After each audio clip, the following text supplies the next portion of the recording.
और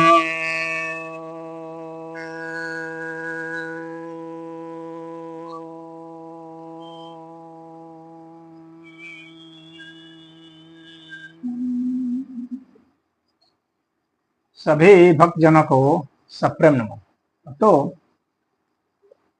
आज गांधी जी और भीमराव अंबेडकर जी की एक चर्चा के ऊपर मैं परिचर्चा करना चाह रहा हूँ। लगभग उन्हीं की बात बताऊंगा और यह बहुत महत्वपूर्ण, क्योंकि दो महान हस्तियों की जो मुलाकात होती है वो काफी महत्वपूर्ण होती है और उसमें जो विषय छन के आते हैं वह बहुत ही महत्वपूर्ण होते हैं आम लोगों के लिए। तो और उसमें भी जो वर्ण व्यवस्था है और मंदिर में प्रवेश का जो उसमें सिस्टम था या उसका जो विरोध था, उसमें किस तरह से दोनों चर्चा करते हैं, तो उस पर हम लोग आज थोड़ा देखेंगे। तो ये जो मुलाकात इनकी होती है ये 1933 की घटना है, जब गांधी जी येरवला जेल में बंद थे। उस समय डॉक्टर भीमराव अंबेडकर जी वहां गए थे उनसे मुलाकात करने के। तो मंदिर प्रवेश के ऊपर बात होती है। तो जो लिखा हुआ है मैं उसी को अक्षरशः पढ़ता हूँ और समझाने की कोशिश करता हूँ आपको कि यहाँ पर किसने किस तरह की बातें कही है। डॉक्टर अंबेडकर कहते हैं गांधी जी से, Mahatma ji, it is but natural for you to desire to know my views and policies.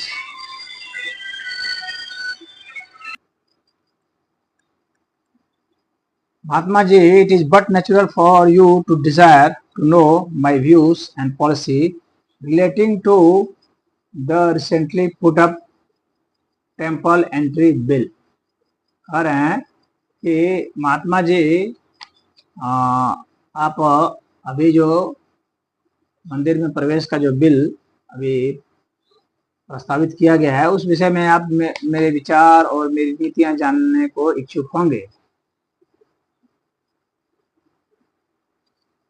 What is my role in the temple entry and yours? मेरी और आपकी ये मंदिर प्रवेश में कौन सी भूमिका हम लोगों की हो सकती है? We must know it even in view of cooperation. I will present before you some facts regarding the principle and form of the bill renowned as the रंगा अय्यर बिल। कह रहे हैं कि रंगा अय्यर बिल के विषय में, ये जो टेम्पल एंट्री का, उस विषय में क्या प्रिंसिपल है ये मैं आपको कुछ बताना चाहता हूँ। Mister Ranga Iyer presented A bill in the assembly. रंगा अय्यर जो है उन्होंने असेंबली में एक बिल प्रस्तुत किया था।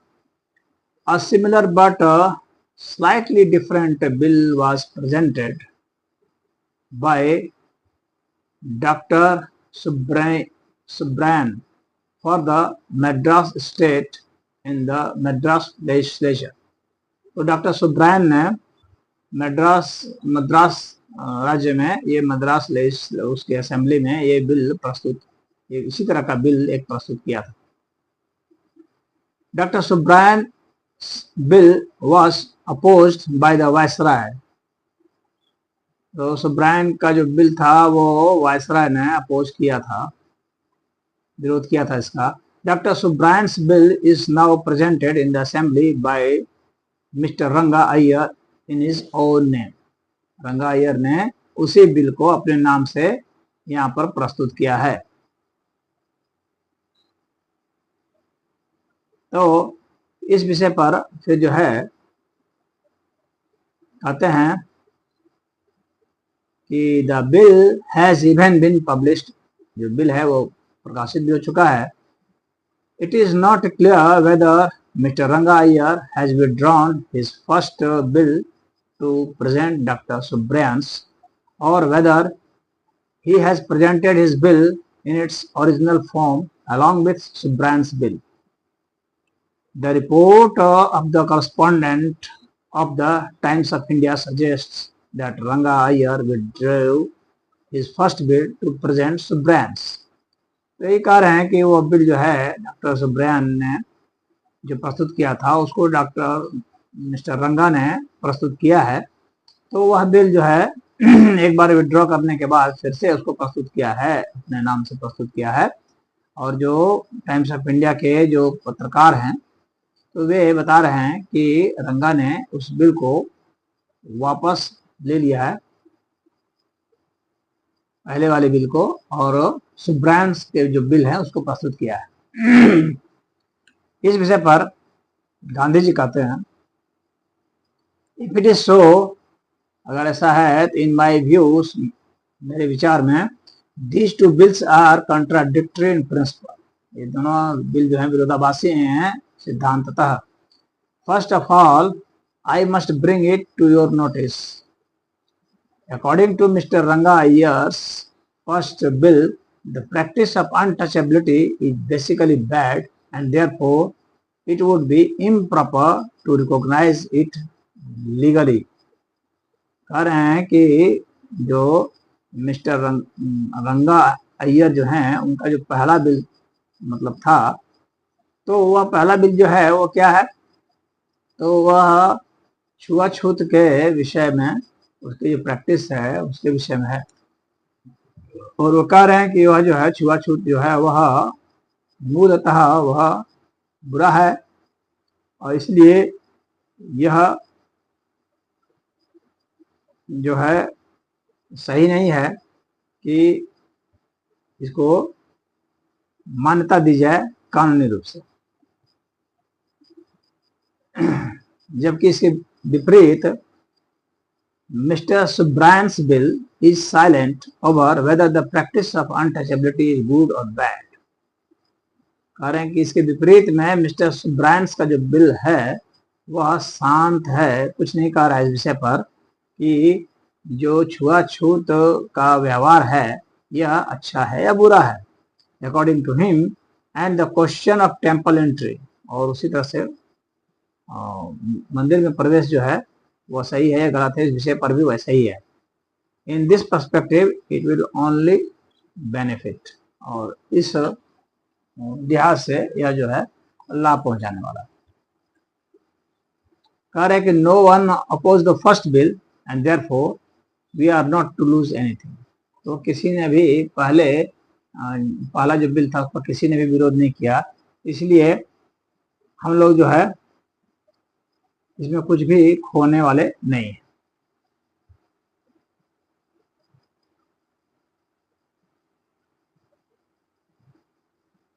अब इसके बाद जो है भीमराव अंबेडकर जी कहते हैं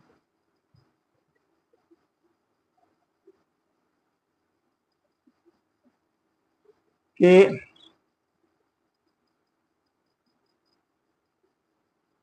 इस विषय पर थोड़ी सी चर्चा परिचर्चा मतलब होती है, जिसका रेफरेंस यहाँ नहीं दिया गया है, कि गांधी जी कहते हैं कि कोई बिल प्रस्तावित करने के लिए जो है जनता की राय और वो मशवरा करके ही वैसा बिल प्रस्तुत करना चाहिए।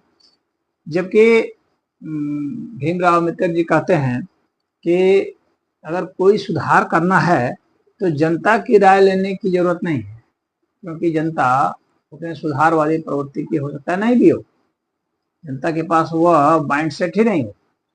जबकि जो ग्रेट माइंड होते हैं, बड़े दिमाग वाले होते हैं, वे अपने हिसाब से जो सुधार हो सकता है समाज में उसको रखते हैं। तो समाज से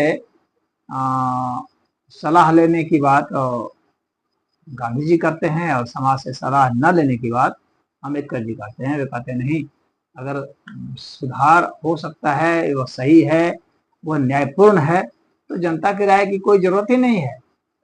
हो सकता है जनता की राय उसमें गलत हो, इस तरह की बात अम्बेडकर जी कहते हैं। अब यहाँ पर अम्बेडकर जी कहते हैं, doctor Subbarayan's bill recommends only the right to temple entry, not to worship the deity। कहते हैं कि डॉक्टर सुब्रायन जो हैं, उनका जो बिल है वह यह कहता है कि अधिकार तो मंदिर में प्रवेश करने का है, लेकिन जो वहाँ प्रतिमा है भगवान की, उसको पूजने का नहीं। यानी आप मंदिर में तो प्रवेश करेंगे दलित, लेकिन उसको पूजने का अधिकार उनको नहीं दिया जाएगा। ये डॉक्टर सुब्रायन जो है उनका बिल ये कहता है। Allowing the temple entry and allowing worship are two different things. It is not reasonable to take the right to temple entry for granted।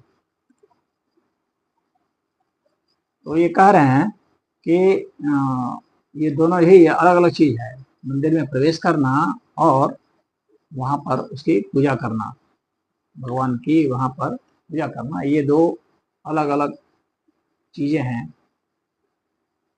तो इसलिए यह तर्कसंगत नहीं है कि मंदिर में प्रवेश को जो है उसको सुनिश्चित मान लिया जाए, क्योंकि वे चाहते हैं कि अम्बेडकर की खाली मंदिर में प्रवेश ही नहीं हो, बल्कि वहां पर पूजा करने का भी अधिकार मिले। ये डॉक्टर भीमराव अम्बेडकर जी कहते हैं।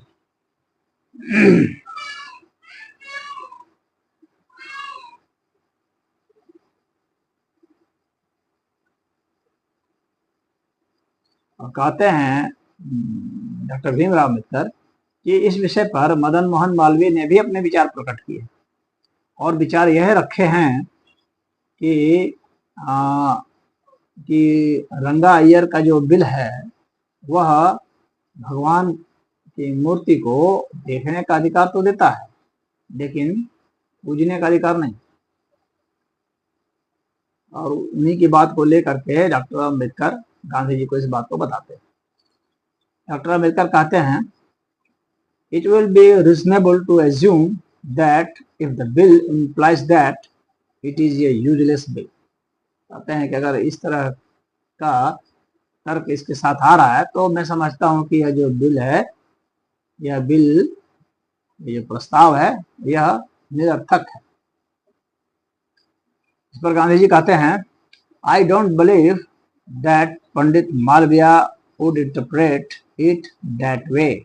मैं नहीं समझता कि पंडित जो है मदन मोहन मालवीय है, उसने इसको इस तरह से व्याख्यायित किया होगा। I will not interpret it that वे, और मैं उस तरह से उसकी व्याख्या नहीं करूंगा।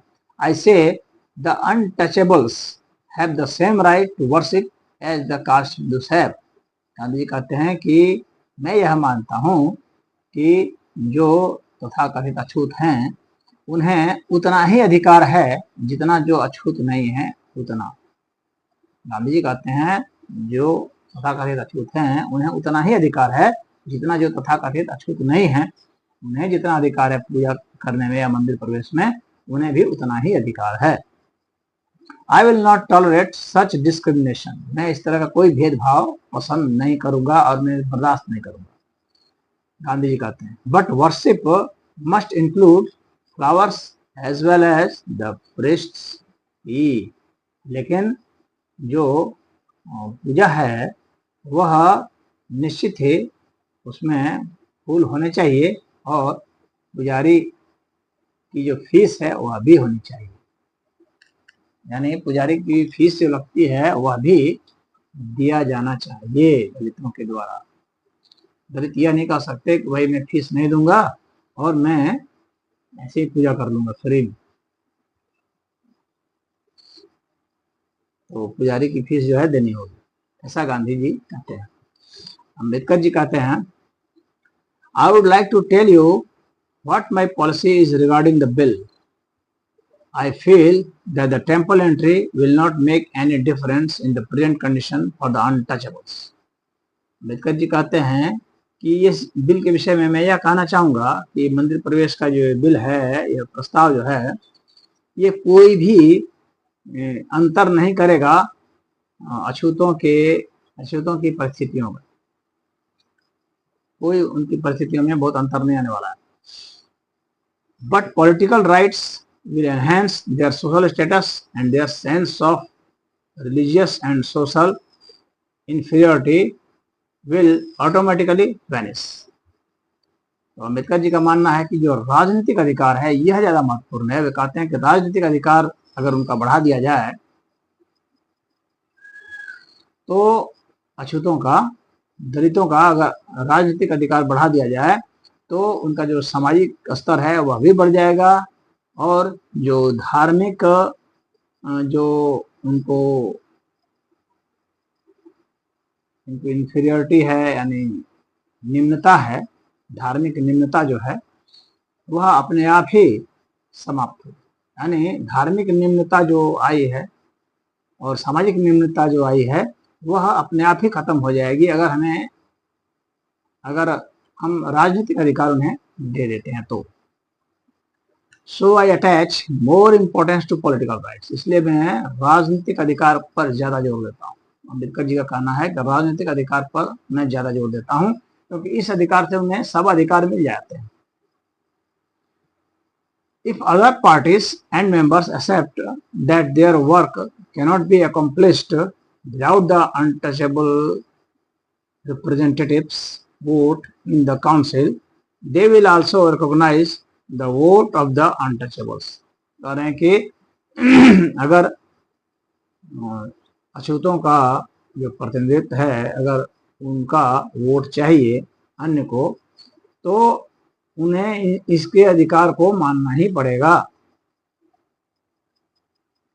Thus I request you that you should, being a well-wisher of the untouchables, help in the implementing the political constitution unopposed। कह रहे हैं कि आप तो दलितों के बहुत मतलब समर्थक हैं और उनकी भलाई के लिए आप प्रेरणा स्रोत हैं, आप प्रेरणा और भलाई के लिए प्रयासरत हैं। तो मैं चाहूँगा कि आप जो है जो राजनीतिक जो संवैधानिक उनका अधिकार है उसमें किसी प्रकार का विरोध नहीं करेंगे, किसी प्रकार की बाधा उत्पन्न नहीं करेंगे। That done, the other issue will be automatically resolved। अगर आपने उनके राजनीतिक अधिकार जो है का कोई विरोध नहीं किया और उन्हें होने दिया तो मैं समझता हूं कि उन्हें बाकी अधिकार अपने आप ही प्राप्त हो जाएंगे और सारे जो मामले हैं वो अपने आप ही हल हो जाएंगे। I should put my view from another angle before you। मैं एक अलग दृष्टिकोण से आपके सामने अपना मत रख रहा हूँ। The untouchable should live as a part of the Hindu society। जो अछूत हैं वो हिंदू समाज के अंग बने रहें। हाँ, इसके लिए क्या है, if this be your will and objective, अगर यह आपकी इच्छा है और आपका उद्देश्य है, I admit that this is not going to be accomplished through the temple entry only.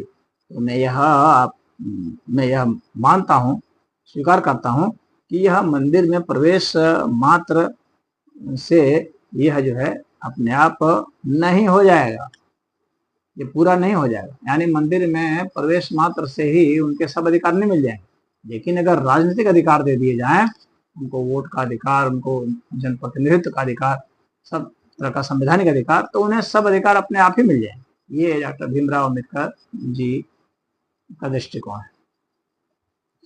The temple entry is insufficient in this regard.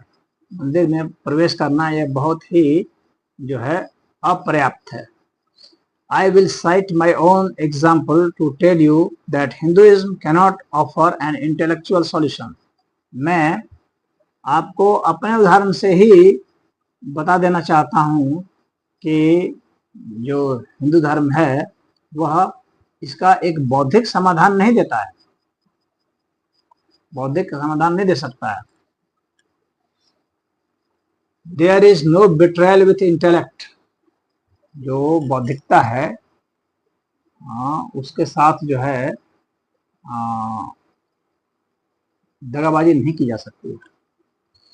All religions have had customs and mores and I accept it. सभी जो धर्म हैं उनके अपने अपने संस्कृति रीति रिवाज होते हैं, यह मैं स्वीकार करता हूँ। There was a time when there was slavery among the Christians. एक सा समय था जबकि ईसाइयों में जो है वो दासता थी। But the Christian religion did not sanction it. लेकिन जो ईसाई धर्म है वह इसको स्वीकृति नहीं देता है। The religion bad customs and the bad customs supported by religions are basically different. अगर किसी धर्म में बुरी रीतियां हैं और अगर बुरी रीतियों को धर्म समर्थन देता है तो ये दो अलग अलग चीजें हैं। To take the 4 varna system, तो यहाँ पर चतुर्थ वो वर्ण सिस्टम पर आ रहे हैं। अम्बेडकर कह रहे हैं कि जो 4 वर्ण की जो पद्धत है, it is not that it has only distinctions, it also has hierarchy and it has been determined by birth or outside man's death। कह रहे हैं कि ये 4 वर्ण सिस्टम है, यह न सिर्फ अलग है बल्कि इसमें वर्गीकरण है और इसमें जो है कौन बड़ा है कौन छोटा है यह भी बताया गया है। और यह जो है जन्म के द्वारा है और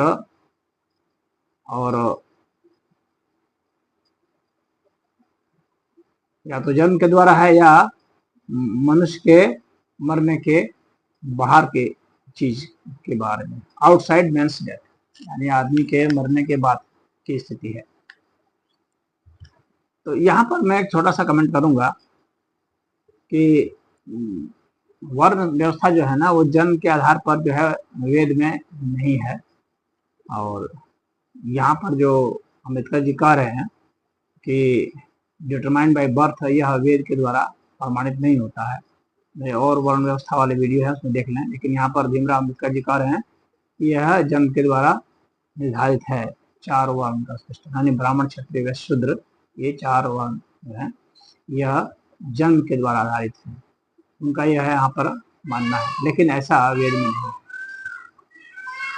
भगवान कृष्ण ने कहा है चातुर्वर्ण्यम मया सृष्टम गुण कर्म विभागशः। भगवान ने कहा है कि 4 वर्ण मेरे द्वारा रचे गए हैं गुण कर्म और विभाग का विभाग से। गुण और कर्म का बात बताया, यहाँ जन्म की बात ही नहीं बताई गई है, भगवान कृष्ण ने बताया स्पष्ट। तो यहाँ पर जो है यह डॉक्टर भीमराव अम्बेडकर की बात जो है उचित नहीं प्रतीत होती है। I have been allotted the low category. ये कह रहे हैं कि मुझे जो है सबसे नीचे वाली कैटेगरी मिली है, यानी शूद्र वाली कैटेगरी मिली है। It is not my religion, यह जो है मेरा धर्म नहीं है। If this evil custom remains, what is the use of the temple entry system? कह रहे हैं कि अगर ये बुरी रीति यहाँ रहती है तो मंदिर में प्रवेश का आखिर क्या मतलब फिर रह जाएगा। I would like to tell you that we don't want Sudris under the 4 वर्णा सिस्टम। मैं आपको स्पष्टता कह देना चाहता हूँ कि हमें शूद्रत्व तो पसंद नहीं है 4 वर्ण वाले सिस्टम में, ये डॉक्टर भीमराव अम्बेडकर जी कहते हैं। अब इस पर गांधी जी कहते हैं I hope that you have not come here with a prepared objective that you don't have to make any effort regarding temple entry. कह रहे हैं कि मुझे उम्मीद है कि तुम यहाँ इसलिए नहीं आए हो इस उद्देश्य के साथ कि यह कह सको कि जो है मंदिर प्रवेश में तुम्हारा जो है कोई प्रयास नहीं होगा। If so you will have to wait here. अगर ऐसा है तो तुम्हें कुछ इंतजार करना होगा यहाँ। तो इस पर डॉक्टर भीमराव अम्बेडकर जी कहते हैं no it is not so, नहीं ऐसा नहीं है। I have conveyed my view to you, मैंने अपना दृष्टिकोण आपके सामने रख दिया है।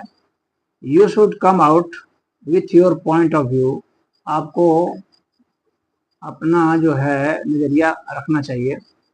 If it is acceptable to me I will change my view, अगर यह मुझे स्वीकार्य होगा तो मैं इसे बदल लूंगा, मैं अपना नजरिया बदल लूंगा अगर आपकी वो कोई बात वैसी सही होगी तो। Otherwise insisting upon the four varna system should be preferable to insisting upon temple entry, अन्यथा चार वर्ण चतुर्वर्ण का जो पद्धत है उसको तवज्जो देना वो इसी तरह से होगा मंदिर में प्रवेश जैसा। इफ द फोर वर्ण सिस्टम इज एबॉलिश्ड, अगर चार वर्ण सिस्टम को माने ब्राह्मण क्षत्रिय वैश्य शूद्र को अगर हम समाप्त कर दें, अनटचेबिलिटी विल ऑटोमेटिकली वैनिश, तो वह जो है अछूत अवस्था जो है वह अपने आप ही समाप्त हो जाएगी। यानी अम्बेडकर जी मान रहे हैं कि चार वर्ण सिस्टम जो है वही जो है उसी कारण जो है ये अछूत वाली स्थिति आई है। The untouchability is only a part of the four varna system, कह रहे हैं कि जो है यह जो छुआछूत है यह उस चार वर्ण सिस्टम का ब्राह्मण क्षत्रिय वैश्य शूद्र का हिसाब से ही उसके कारण ही उसे की ही उपज है यह।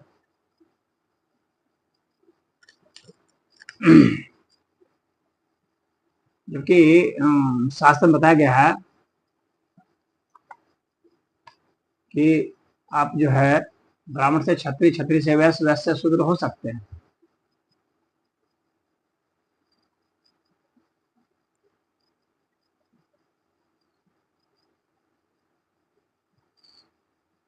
So hitting at the root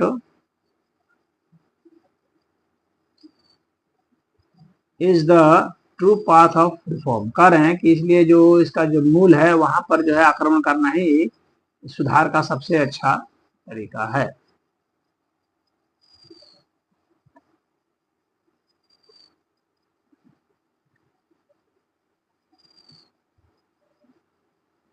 Therefore, the untouchable community seems least jealous about the temple entry, इसलिए कह रहे हैं कि जो अछूत समाज है वो उतना उत्साहित नहीं है मंदिर में प्रवेश का।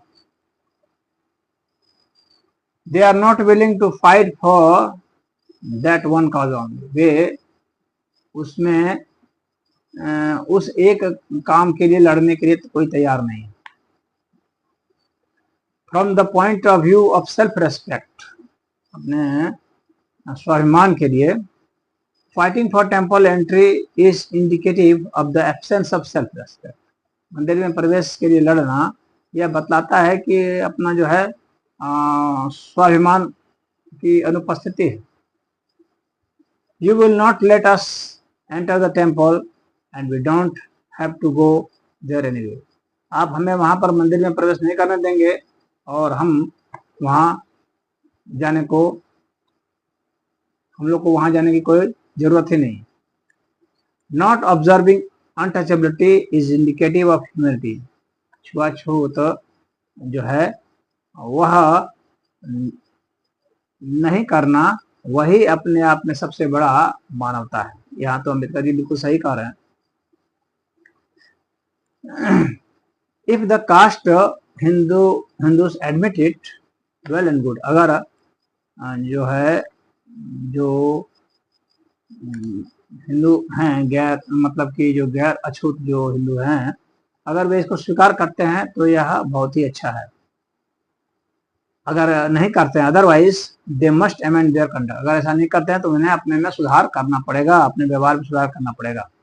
We don't want temple entry against your will, हम मंदिर में आपकी इच्छा के विरुद्ध प्रवेश नहीं करेंगे। I have informed you of the untouchables general opinion, मैंने आपको जो अछूत समाज के विषय में जो बात थी उनके जो मत थे उसको मैंने आपको बता दिया है। I am obliged to tell you where our views differ and where not, मैंने आपको यह बता दिया है कि कहाँ हमारे विचार मिलते हैं और कहाँ अलग होते हैं, नहीं मिलते हैं। इस पर गांधी जी कहते हैं I must say that my concept of the four varna is different, Gandhi कहते हैं कि मेरा यह मानना है कि 4 वर्ण का जो सिस्टम है वह अलग है जो आप समझते हैं। जैसे कि मैंने भी आपको बताया, कहीं पर भी जन्म के आधार पर वेद में या गीता में या उपनिषद में कहीं भी 4 वर्ण का वो नहीं बताया गया है जन्म से है। वहां तो यह भी बताया गया है कि किस तरह से जो है वर्ण बदल सकता है। अगर आपका काम बदल गया, आपका व्यवहार बदल गया, गुण बदल गया, तो आप अलग वर्ण में हो जाएंगे। और बहुत सारे ऐसे ऋषि हैं जो कि अलग में कुल में जन्मे और फिर अलग माने गए। जैसे एलुस जो है वो आज के हिसाब से वो दलित में जन्मे, लेकिन वो ब्राह्मण माने गए और उनके वेद में उनकी ऋचाएं भी है, उन्होंने मंत्र भी रचे। तो इसी तरह से बहुत सारे ऋषि हैं, जैसे मतंग ऋषि भी हैं उनमें से। शूद्रो ब्राह्मणताम एति ब्राह्मणस्य इति शूद्रताम क्षत्रियात् जातम एव तो विद्यात् वैश्यात् तथैव च। यह कहा गया है कि शूद्र ब्राह्मण हो सकता है, ब्राह्मण भी शूद्र हो सकता है। दोनों ही बात कही गई है शास्त्र में। ब्राह्मण भी शूद्र हो सकता है, तो वहां तो बदलने की बात की गई। और ये भी कहा गया शूद्र भी ब्राह्मण हो सकता है। ये भी कहा गया कि क्षत्रिय वैश्य हो सकता है और वैश्य भी क्षत्रिय हो सकता है। तो बदलने की बात की गई है। वहां ऐसा नहीं है कि जन्म से आप वहां होंगे तो आप उसमें होंगे, नहीं। एक ही परिवार में ब्राह्मण भी होते थे, क्षत्रिय भी, शूद्र भी, वैश्य भी। एक ही परिवार में एक बेटा ब्राह्मण हो गया, एक बेटा क्षत्रिय, एक वैश्य, एक शूद्र। तो हमें वह दृष्टांत मिलता है, वह ऐतिहासिक नजरिया मिलता है, वो उदाहरण मिलता है। हाँ, छुआछूत का की जो बात है, जो बाद में विकसित होती है छुआछूत, तो उसका विरोध भीमराव अम्बेडकर जी कर रहे हैं और उसका विरोध सभी अच्छे मनुष्यों को करना चाहिए। तो यहाँ पर गांधी जी कहते हैं कि आई must say that my concept of 4 वर्ण इज डिफरेंट। मेरे सिद्धांत अलग हैं 4 वर्ण के विषय में जो आपके हैं उससे। It has nothing destructive in it. Gandhi ji कहते हैं कि 4 वर्ण का जो सिस्टम है इसमें कहीं भी कोई भी वो विध्वंसात्मक बात नहीं है, कोई मतलब इसमें बुराई नहीं है 4 वर्ण पद्धति में। The untouchability is different from 4 varna system. देखिए गांधी जी भी यहाँ कह रहे हैं कि जो छुआछूत है वह 4 वर्ण की जो पद्धति है उससे बिल्कुल ही अलग है। छुआछूत अलग चीज है और 4 वर्ण अलग है। जबकि अम्बेडकर जी कह रहे हैं कि 4 वर्ण जो है वही छुआछूत का आधार है। गांधी जी कह रहे हैं कि नहीं, वह आधार नहीं है। जो है 4 वर्ण की पद्धति अलग है और छुआछूत अलग है। देयर में भी 4 वर्ण सिस्टम विदाउट अनटचेबिलिटी। 4 वर्ण की का पद्धति हो सकता है बिना छुआछूत के। गांधी जी कह रहे हैं 4 वर्ण हो सकता है बिना छुआछूत के। In my view the concept of the 4 varna system includes no inequality. Gandhi ji कहते हैं मेरे विचार में जो 4 वर्ण की जो प्रथा है वह जो है उसमें किसी प्रकार का कोई पक्षपात नहीं है, कोई भेदभाव नहीं है, कोई गैर बराबरी नहीं है। इंक्लूड्स नो इनइक्वालिटी, ये गांधी जी कह रहे हैं। If the temple entry recognized your right to oppose other things in the Hindu religion will not be destroyed। कह रहे हैं कि अगर मंदिर प्रवेश को मान्यता मिल जाती है तो आपका जो अधिकार है हिंदू धर्म में अन्य चीजों का विरोध करना वो खत्म थोड़ी हो जाएगा। यानी आप और अधिक और आपको जो लगता है गलत है उसके खिलाफ तो आप लड़ ही सकते हैं ना। उसमें कहाँ कोई आपको रोक रहा है, कोई उसमें कोई विरोध तो है नहीं। आपके पास वो अधिकार रहेगा ही कि आप कभी भी विरोध करते रहेंगे जो उसमें खराबी है उसके लिए। Moreover, the question that how many of the untouchables will avail themselves of the right to temple entry after gaining it is also insignificant to me। Gandhi ji कहते हैं कि कितने अछूत मंदिर में प्रवेश करेंगे, हाँ, इस बिल के पास हो जाने के बाद यह मेरे लिए कोई महत्व का विषय ही नहीं है। जितने चाहे जाए, जितने चाहे न जाए। The expiation of 10 sins committed by the Hindus and the purification of Hinduism through that has been my aim behind this struggle। कहते हैं कि जो 10 पाप जो हैं जो हिंदुओं के द्वारा किए गए हैं उसको खत्म करना और हिंदू धर्म को शुद्ध करना, यही मेरा लक्ष्य है और ये संघर्ष सारा मैं उसी के लिए कर रहा हूं। My vision behind this all is spiritual, इसके पीछे जो मेरा नजरिया है वह आध्यात्मिक है। Secondly, I do not believe that demanding temple entry from the caste Hindus with grass in hand is devoid of self-respect. Temple entry not depends on the untouchable's will, but opening the temple door is the duty of the caste Hindu. Gandhi ji कह रहे हैं कि ये दूसरी बात यह है कि मैं इसमें विश्वास नहीं कर सकता कि मंदिर में प्रवेश के लिए मांग करना, यह मतलब हिंदुओं से मांग करना, दूसरी जातियों से मांग करना, वह उसके स्वाभिमान को नुकसान पहुंचाता है, ऐसा मैं नहीं समझता। बल्कि मैं यह मानता हूं कि ऐसी नौबत ही नहीं आनी चाहिए कि हिंदुओं को किसी प्रकार का कोई भी विरोध नहीं करना चाहिए अछूतों के प्रवेश का। यह अछूतों का भी अधिकार है और जो और अन्य हिंदू हैं उनका भी यह दायित्व बनता है, इसलिए वो उस पर कोई एहसान नहीं कर रहे हैं ऐसा करके। Purification of themselves and Hinduism lies in that. Hindu धर्म की शुद्धता जो है, हिंदू धर्म की शुद्धता पवित्रता इसी में है। I must tell you that if you do not speak out now, I fear that the Sanatani Hindus and the government would benefit from that. मैं ऐसा समझता हूँ कि अगर तुम इस विषय पर नहीं बोलोगे कुछ, तो जो हिंदू हैं, सनातनी हिंदू हैं वे और जो सरकार है वे दोनों ही इससे लाभान्वित होंगे।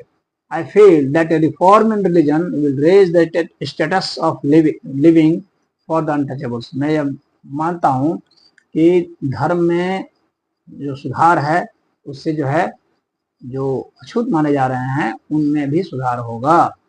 However, their social and religious status will not have any change.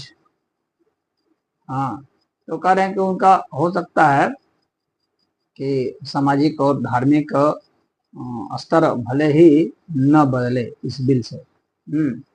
The temple entry will facilitate other reform programs. कह रहे हैं कि मंदिर में प्रवेश का जो बिल है और यह जो घटना है, इससे क्या होगा कि दूसरे जो सुधार हैं वो अपने आप ही प्रोग्राम में फिर आ जाएंगे, उनकी शुरुआत हो जाएगी, उनका चैनल बन जाएगा।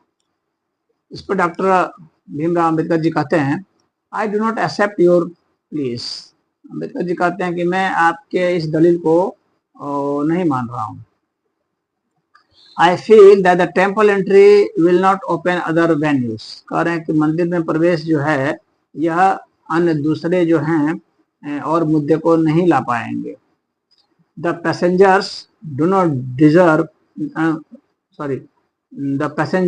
not observe untouchability on a railway bogie, but back home they are guided by it to take bath.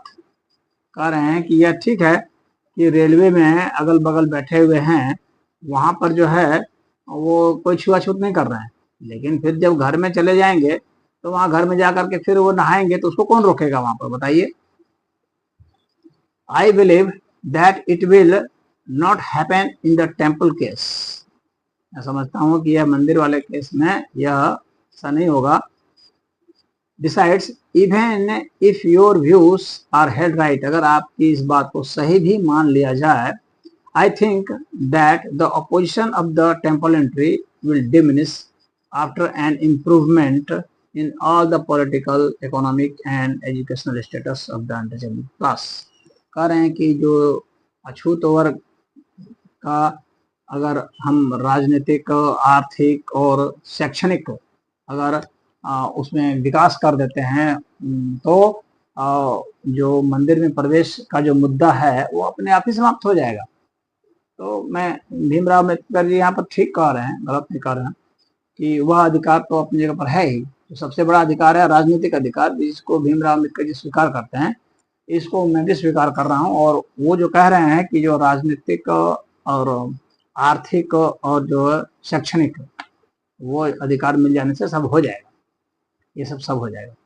यहाँ पर जो मैं समझता हूँ जो अम्बेडकर जी और गांधी जी में यह है, गांधी जी चाह रहे हैं कि जो सुधार हो रहा है उसको होने दिया जाए,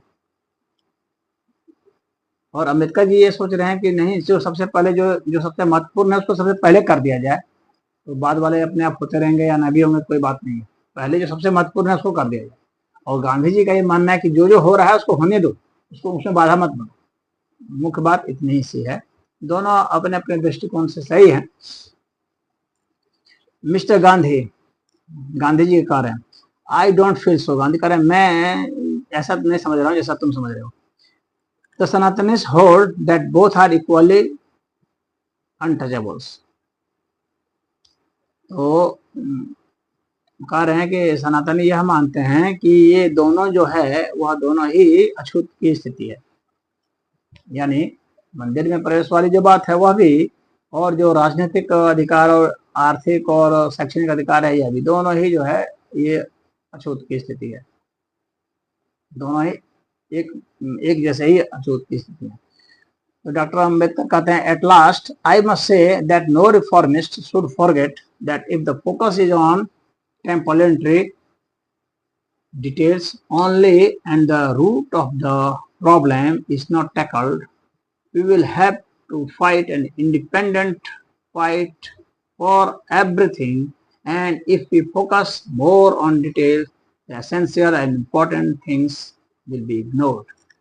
तो भीमराव अम्बेडकर जी कहते हैं कि जो महत्वपूर्ण सबसे है वो राजनीतिक वाला है, अगर हम लोग उसको नहीं करते हैं बल्कि मंदिर प्रवेश वाले को ही मुख्यता प्रमुखता देते हैं, तो बाकी के लिए हम लोग को फिर रह करके बार बार लड़ते रहना पड़ेगा, हर चीज के लिए लड़ते रहना पड़ेगा। और अगर सीधे उनको राजनीतिक अधिकार दे दिया जाएगा तो हम लोग को लड़ने की जरूरत ही नहीं पड़ेगी, तो धीरे धीरे सब हो जाएगा। मुख्य चीज है कि राजनीतिक अधिकार उनको मिलना चाहिए। तो यहाँ पर भीमराव अम्बेडकर जी सही कह रहे हैं, गलत नहीं कह रहे हैं कि मिलना चाहिए, उनको मुख्य रूप से मिलना चाहिए। तो गांधी जी यह नहीं कह रहे हैं कि उनको राजनीतिक अधिकार नहीं मिलना चाहिए, गांधी जी भी कह रहे हैं कि उनको मिलना चाहिए, लेकिन अभी फिलहाल जो मिल रहा है उसको तो ले लो, उसको तो होने दो, फिर बाद में वह भी होगा। लेकिन अम्बेडकर जी कह रहे हैं कि ये सब छोड़ो, पहले राजनीतिक जो अधिकार है वह दो। तो यहाँ पर ये मामला है। तो ये इन दोनों के मध्य जो है ये काफी महत्वपूर्ण था।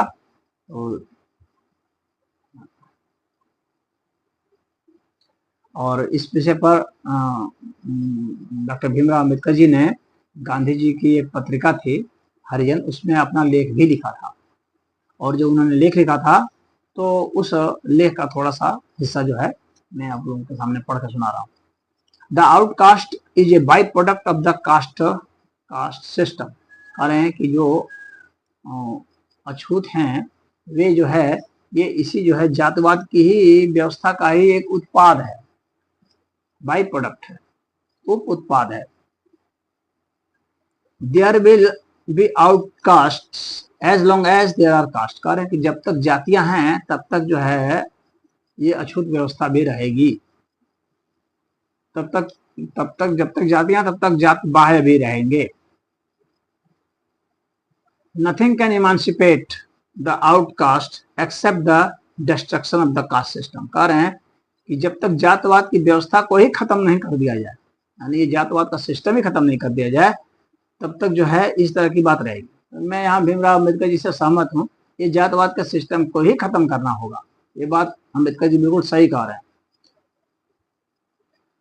Nothing can help Hindus and ensure their survival in the coming struggle except the purging of Hindu faith of this odious and vicious dogma. कह रहे हैं कि हिंदुओं को कोई नहीं बचा सकता, अम्बेडकर जी कह रहे हैं हिंदुओं को कोई नहीं बचा सकता सिवाय इसके कि वे जो हैं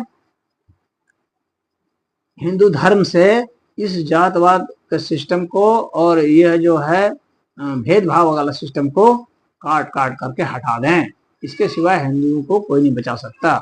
मैं भी अम्बेडकर जी के इस सिद्धांत को, इस बात को मैं मान रहा हूँ, और उनकी यह बात बिल्कुल सही है कि हिंदुओं में यह जो एक बुराई है, हालांकि धर्म में बुराई नहीं है, मैं यह मानता हूँ कि धर्म में बुराई नहीं है, लेकिन हिंदू समाज में बुराई जरूर है, क्योंकि धर्म शास्त्र में कहीं भी इस तरह की बात नहीं लिखी गई है, ना बताई गई है, ना समर्थन किया गया है।